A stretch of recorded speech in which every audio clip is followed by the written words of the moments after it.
plaintiff. This is outrageous.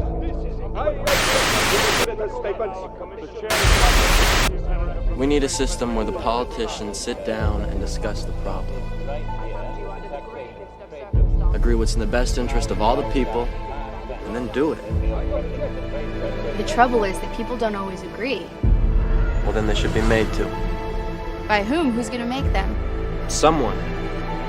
Someone wise. The attempt on my life has left me scarred and deformed, but I assure you, my resolve has never been stronger. The last remnants of the old republic have been swept away. Sometimes a commander may choose to share details of his plan. Often he may not. In either case, obedience must be instant and complete. Such automatic response relies on trust between commander and those commanded. And that trust can only be obtained through leadership. Threatening your men is not the best way to inspire loyalty.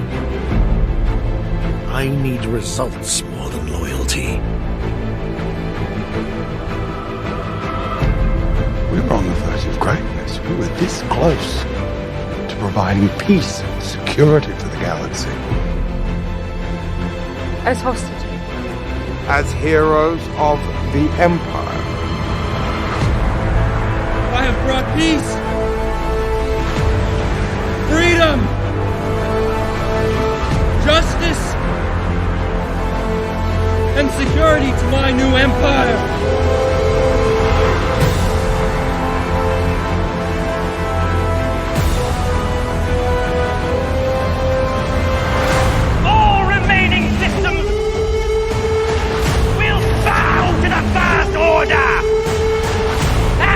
Remember this as the last day of the Republic!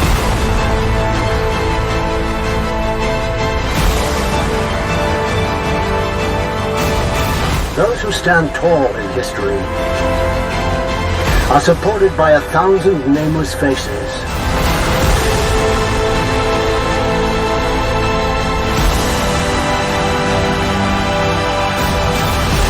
Sometimes evolution requires a push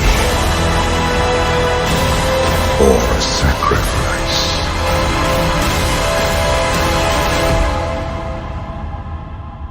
Show me again the power of the darkness, and I will finish what you started.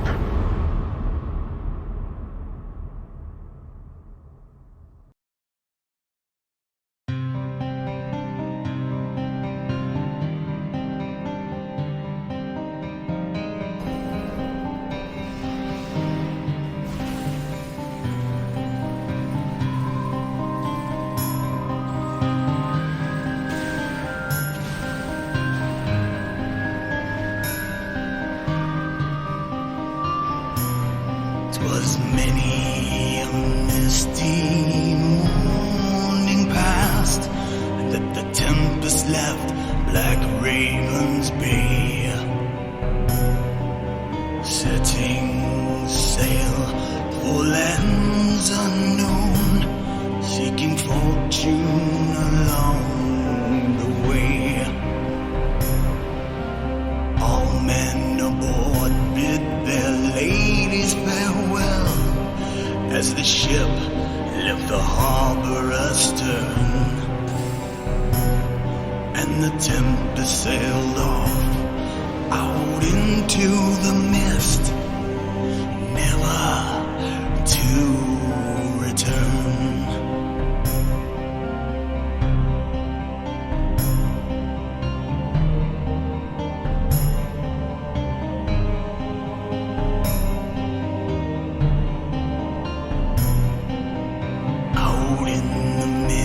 Of the ocean's abyss, a furious storm crossed their path, and the ship and its crew all perished beneath King Neptune's merciless wrath. So beware the whispering wind in the misty dead of night, for the voices ye hear are but ghosts, and I fear there's no end to their journey in sight.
When it comes to myths and legends, the most common theme in creation across cultures is the will of a creator god who separates the earth from heavens, shapes the landscape, and creates people from clay, twigs, sweat, or even from his own fleas.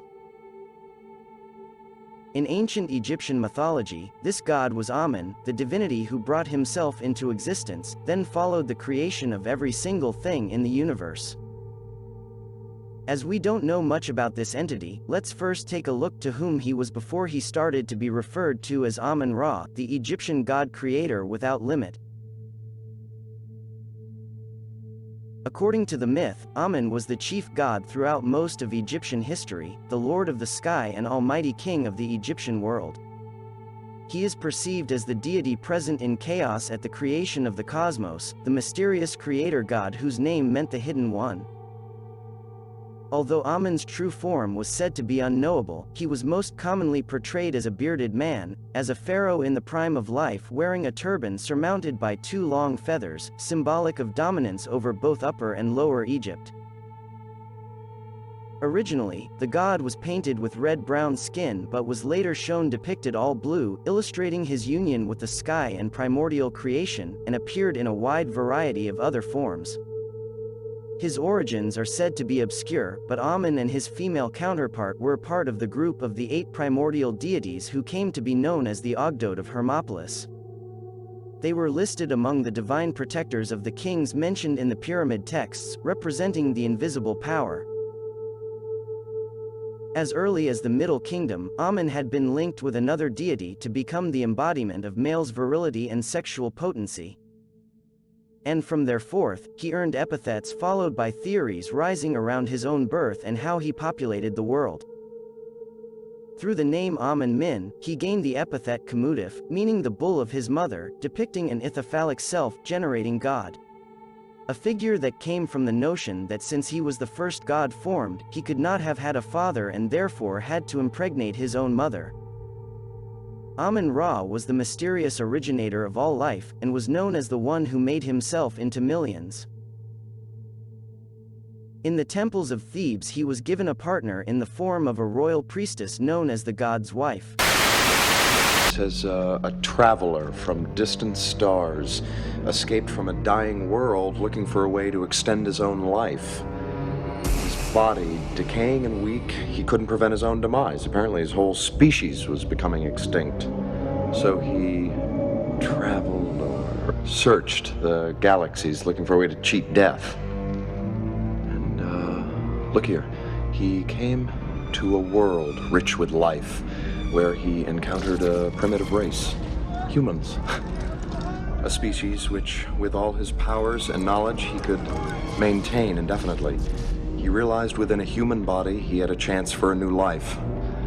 Now, he apparently found a young boy. It says, as the frightened villagers ran, night became day. Curious and without fear, he walked towards the light. Nag Hammurabi, in the Holy Book of the Great Invisible Spirit, found in the correlates this tale as the stones being referred to as the Ogdads. Yes, the Philosopher's Stone was one of 3 legendary stones crafted by an enigma known as the Demiurge. This character was first discovered on temple impressions that predate the flood catastrophe of the biblical tale told by Noah, as well as early texts surrounding the demon known as Abraxas. In the tales of his role told in the Holy Book of the Great Invisible Spirits that highlights this great conflict, and there is an stonework that was duplicated to represent the actual Philosopher's Stone said to be made from sapphire. This character known as the Demiurge was said to have brought about the deluge flood waters after a climactic battle in the approximate range of 80,000 to 75,000 year. Tales from multiple cultures from every corner of the world have temples and tales from their ancestor that all tell of this similar battle around the same period of time. From the Bible's rebellion in heaven to the Hindu tales of the Mahabharata and the Battle of the 10 Kings to Mesopotamian tales of Marduk's battle against the forces of Tiamat. Also the character of Ishtar cross-references to the Holy Book of Invisible Spirits and the Epic of Gilgamesh as well. Geological surveys and archaeological evidence confirms many of these stories' validities, only that the time estimated in the stories as to when exactly this event happened is the only thing they say is incorrect. However, testing of volcanic eruptions and layers of sediment point towards the estimated date, and that there was more than just one calamity that happened all around the same time as the tales surrounding the Demiurge and his stones of power to be that of the early Younger Dryas period and the eruption of Mount Toba, a supervolcano located in the Indonesian islands. It were actually a part of a long-lost continent that stretched from off the coast of southern China all the way down to Antarctica. This continent sank into the Pacific Ocean after the eruption of the supervolcano Mount Toba, which triggered a chain of eruptions from the 9 volcanoes that comprised the ones directly linked to the Ring of Fire. This continent was a vast mountain range that was connected to the Himalayan mountains. Mount Toba and the Ring of Fire volcanoes erupted for 150 days straight, completely collapsing the mountains and submerging the entire continent underwater, including the 9 Ring of Fire volcanoes, geologists say. The resulting effects on the global climate covered the world in darkness under an ash cloud for 1,000 years. As legends say, the Demiurge was a sage of the ancient world who came under the influence of a dark power. This dark energy that has been called the Dark One, the Living Shadow, the Shadow Wolf Fenra, Nihog, Mahakala, and the living embodiment of sin, Satan, took control and enslaved the mind of this sage and used him to forge 3 stones of power, which later became known as the Shankar stones in Hindu reference and the Bethel stones in Hebrew reference. The Philosopher's Stone, which empowered the holder with the secrets of time and space. Also it is said to have granted immortality to the holder. The Crescent Moon Stone, or referenced in Hindu culture as the Wishing Stone, held the power to grant the dreams and desires of the holder and make them reality, and also held power over the Earth's magnetic field and able to bring about the destructive power of nature. Finally, the Celestial Angelic Stone, or the Peruvian Sunstone, that had the ability to allow the holder to traverse across dimensions by altering the life force to that of the 5 different realms of existence. The realm of the spiritual, energy, mind, soul, body, and the central source dimension of the life's essence.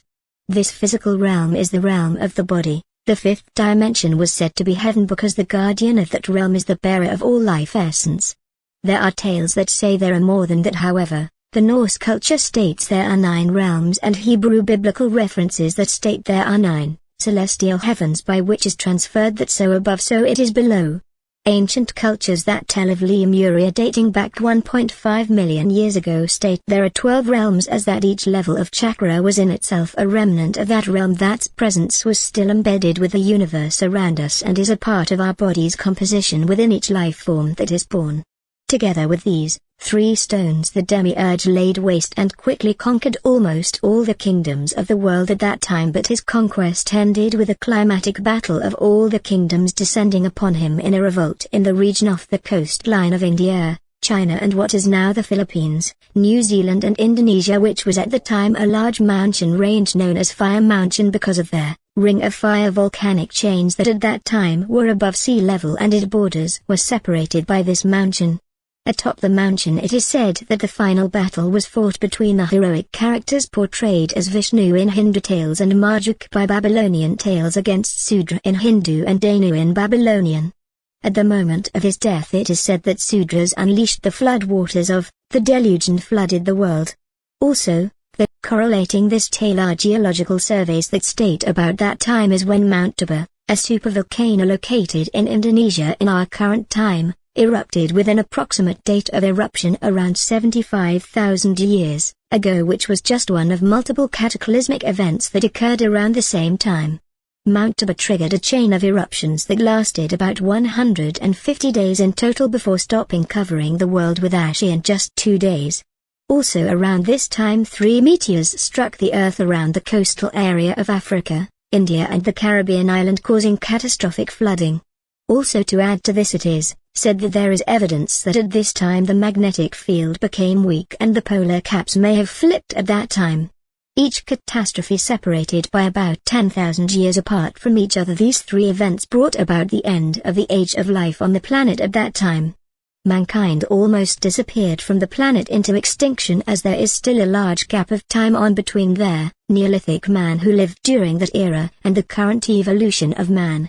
A gap of about 40,000 years before any human remains were found, and may have taken that long for life to recover from that event. Destiny, his cursed fate, had been set in motion.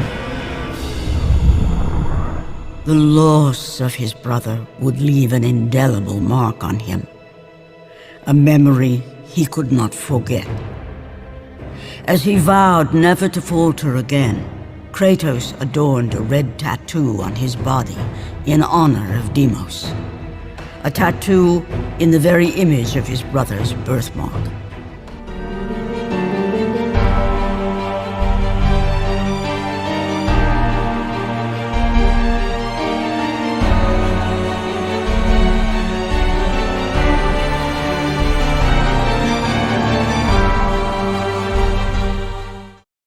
Once a captain in the Spartan army, Kratos had begun his command with only 50 soldiers.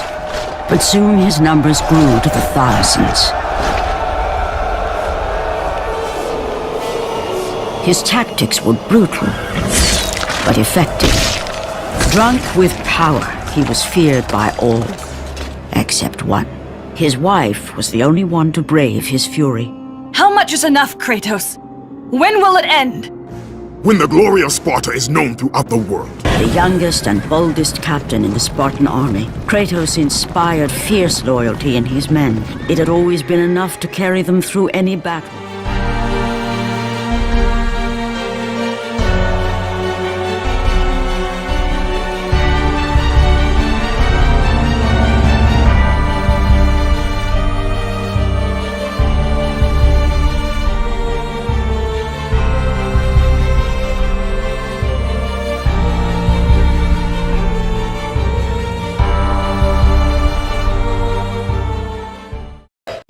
Of what he'd done in the name of Ares. Memories of how he'd become a servant to the god of war. A beast, his humanity robbed and replaced only with the will to murder. No one was safe. Entire armies fell before Kratos and the soldiers who followed him on his unending path of conquest, all in the name of his master. Those who offered resistance of any kind were dealt with quickly. They've built this temple to offer prayers to Athena! This entire village stands as an affront to Lord Ares! Burn this village! Burn it to the ground! Emboldened by the god of war, Kratos' army was ruthless, feared throughout the world for their brutality. All that mattered was conquest in the name of Kratos, their great leader, who had become near invincible. He feared nothing. But there was something about this temple, something forbidden. All his instincts told him he should never cross its threshold. Never step inside. Beware, Kratos. The dangers in the temple are greater than you know. But the village oracle's warning fell on deaf ears. His ambition would not be denied. All who opposed him would die.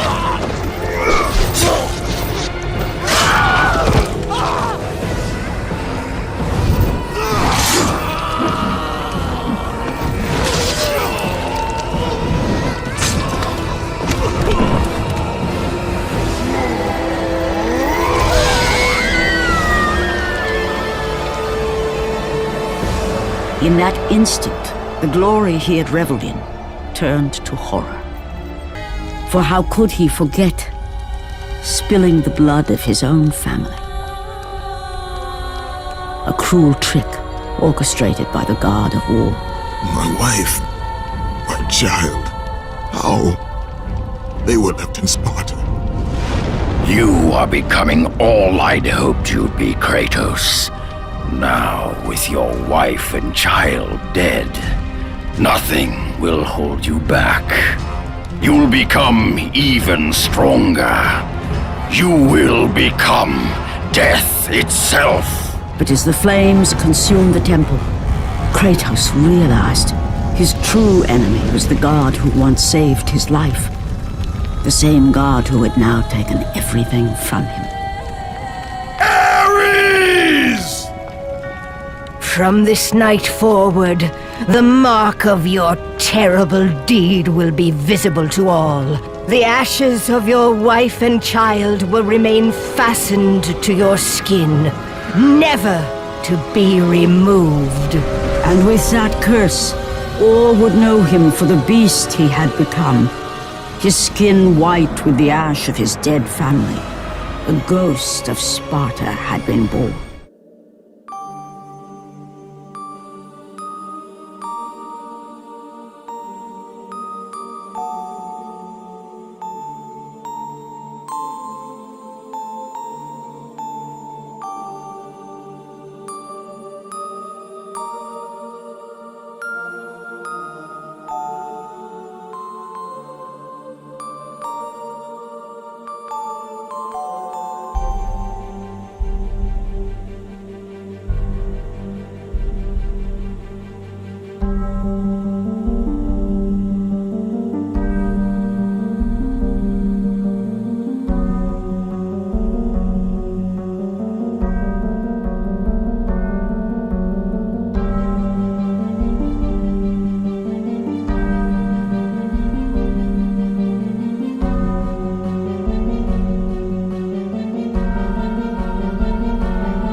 Until this day, the barbarians to the east numbered in the thousands.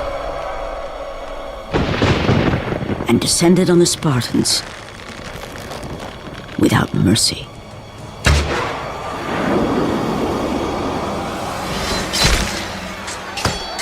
The battle lasted near hours.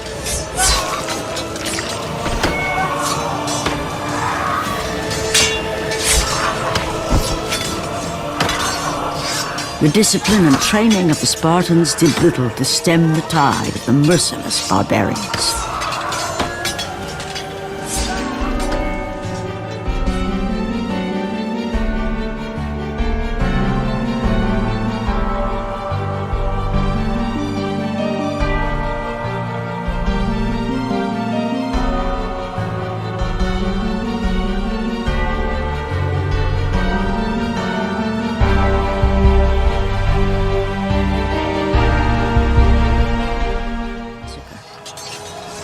While their young captain faced the end of his brilliant career and his life.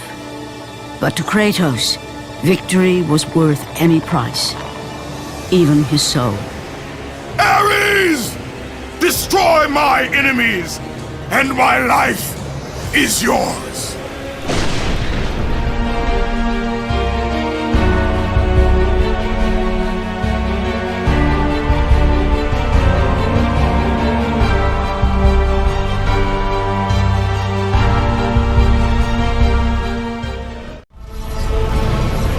Enemies. Innocent. Kin.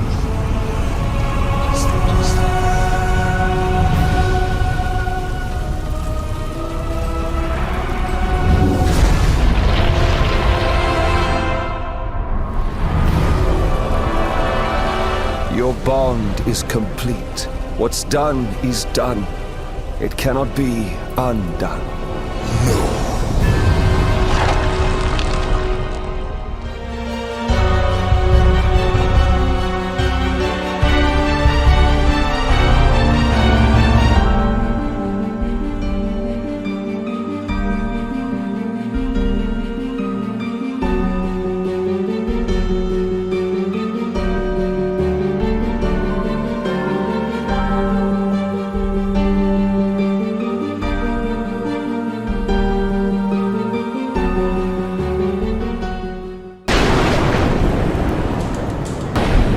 The sky split apart, and the god of war stepped through. Descending from Olympus, he saw the makings of a god in a mere mortal.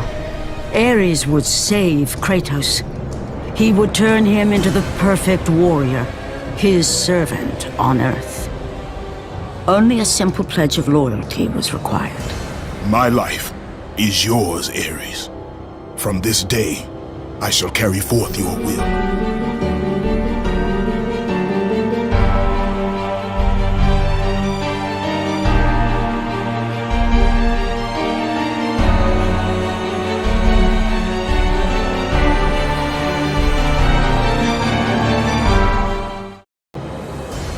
And his fate was sealed. As promised, Ares rescued his new disciple, bringing forth the power of a god, destroying those who would slaughter Kratos and his men.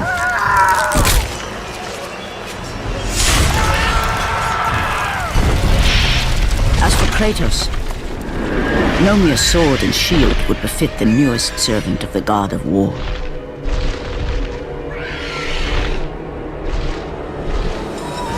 The blades of chaos, forged in the foulest depths of Hades.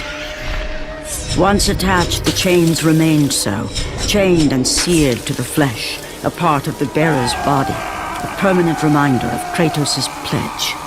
In return,